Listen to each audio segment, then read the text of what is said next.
Hello guys, welcome back to our channel. இன்னைக்கு நான் பார்க்க போறோம்னா எல்லார் வாழ்க்கையில நடந்த ஒரு இன்சிடென்ட் தான் பார்க்க போறோம். அது என்ன, பென்ட்ரைவ் கரப்ட் ஆனது.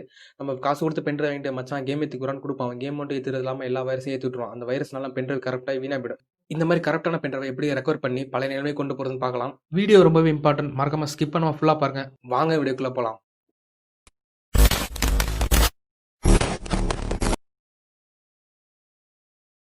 இப்போ ஃபஸ்ட்டு உங்கள் பென்ட்ரைவ் இன்சர்ட் பண்ணிங்க. இன்சர்ட் பண்ணிட்டு உங்கள் பென்ட்ரைவோட என்னென்ன டிஸ்கில் இருக்குது, எத்தனை ஸ்டோரேஜ், என்ன நேம், அதெல்லாம் செக் பண்ணி பார்த்துங்க. என் பென்ட்ரைவ் வந்து 32 GB, கொஞ்சம் வைரஸ் இருக்குது. எப்படி க்ளீன் பண்ணுறோன்னு காட்டுறவங்க. ஃபஸ்ட்டு சர்ச் பார் போயிட்டு சிஎம்டி அப்படின்னு டைப் பண்ணுங்கள். கமெண்ட் ப்ராம்ப்டில் ரன் அஸ் அட்மினிஸ்ட்ரேட்டர் அதை கிளிக் பண்ணி ஓப்பன் பண்ணிங்க.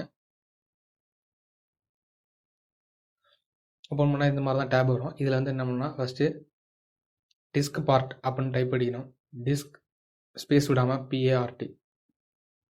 ஸ்பெல்லிங்லாம் கரெக்டாக பண்ணுங்க, அப்போ தான் கரெக்டாக இருக்கும்.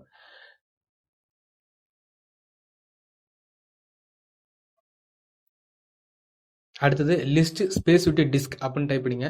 உங்கள் லேப்டாப்பில் உள்ள ஸ்டோரேஜ் டிவைஸ் டிஸ்க்லாம் வரும். அதில் உங்கள் பென்ட்ரைவோட ஸ்பேஸ் எதில் இருக்குன்னு பார்த்துங்க. என்னோட வந்து டிஸ்க் 1ல் இருக்குது. இப்போ நான் வந்து நெக்ஸ்ட் வந்து செலக்ட் டிஸ்க் 1, செலக்ட் ஸ்பேஸ் விட்டு டிஸ்க் ஸ்பேஸ் விட்டு 1 அப்படி டைப் பண்ணிங்க.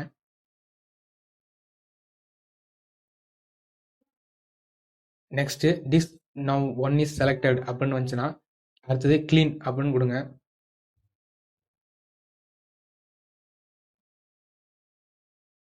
க்ளீன் பண்ணிங்கன்னா இப்போ எக்ஸிட் கொடுத்தீங்கன்னா எக்ஸிட் ஆகிடும். அதுக்கப்புறம் இப்போ உங்கள் பென்ட்ரைவை செக் பண்ணி பார்த்தீங்கன்னா உள்ள ஓப்பன் ஆகாது. ஃபார்மெட் அடித்தாலும் அனபிள் டு ஃபார்மெட்னு வரும். இப்போ நீங்கள் என்ன பண்ணணும்னா 2 ஸ்டெப்பில் மறுபடியும் ரெக்கவர் பண்ணலாம். ஒன்று வந்து கமெண்ட் ப்ராம்ப்டில் போய் பார்ட்டிஷன் கிரியேட் பண்ணுற மெத்தட். இன்னொன்று வந்து டிஸ்க் மேனேஜரில் போய் ரெக்கவர் பண்ணுற மெத்தட். நம்ம டிஸ்க் மேனேஜரில் போய் ரெக்கவர் பண்ணுற மெத்தட் பார்க்கலாம். அது ரொம்ப சிம்பிளாக இருக்கும்.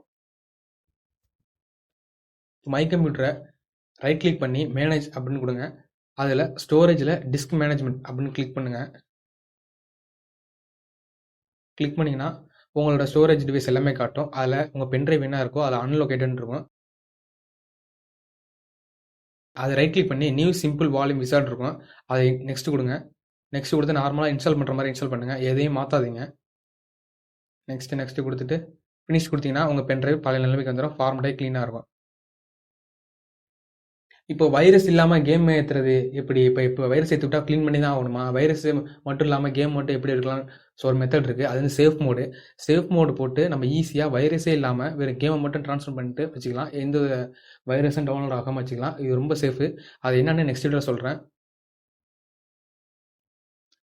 அவ்வளோதாங்க வீடியோ பிடிச்சா லைக் பண்ணுங்கள், கமெண்ட் பண்ணுங்கள். இந்த மாதிரி உங்கள் ஃப்ரெண்ட்ஸ் உங்களுக்கு வைரஸ் ஏற்றிட்டு இருந்தாங்க மறக்காமல் கமெண்ட்டில் மென்ஷன் பண்ணுங்கள். பாய்.